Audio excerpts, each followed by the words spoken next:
ఇప్పుడు మనం ఎంటర్ అవ్వగానే ఇది బిల్లింగ్ ఏరియా. సో ఇది వచ్చేసి కస్టమర్ సీటింగ్ ఏరియా. మీరు ఇక్కడ కూర్చొనేసి if you guys want to check out your bike service అయ్యేటప్పుడు యూ గైస్ కెన్ సీ. వచ్చేసి డెంటింగ్ పెయింటింగ్ ఏరియా అనమాట. అండ్ ఇటువైపు వచ్చేసి మొత్తం ఇంజిన్ రీబిల్ట్ తీసి మొత్తం పార్ట్స్ రీప్లేస్ చేయడానికి ఇది.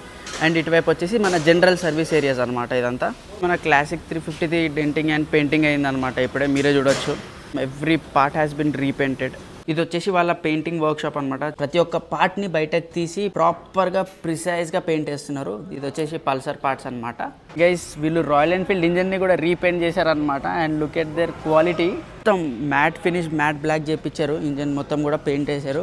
సో రాయల్ ఎన్ఫీల్డ్ది పెయింట్ ఏదైతే ఉందో అది చిప్ ఆఫ్ అయిపోతుండే అంట. సో వీళ్ళు ప్రాపర్గా కోటింగ్ అంత వేసి దెన్ అగైన్ దీని మ్యాట్ ఫినిష్లోనే రీపెయింట్ చేశారు. వీళ్ళు రాయల్ ఎన్ఫీల్డ్ అండ్ యమహాలో స్పెషలైజ్డ్ అనమాట. సో వీళ్ళ టెక్నీషియన్స్ కూడా రాయల్ ఎన్ఫీల్డ్ అండ్ యమహాకి స్పెసిఫిక్గా ఉంటారు. కానీ అంతేకాదు వీళ్ళు వేరే ఏ బైక్ ఉన్నా ఏ బ్రాండ్ ఉన్నా కానీ దే కెన్ డూ సర్వీస్. కాకపోతే యమహా అండ్ దీనికైతే ప్రీమియం సర్వీస్ కూడా చేయగలుగుతారు అనమాట. And they have the OEM parts to.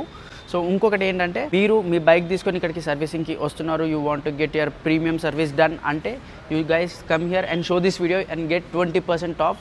Visit go bike now and get your bike serviced done. Your bike our care. Go bike. Right.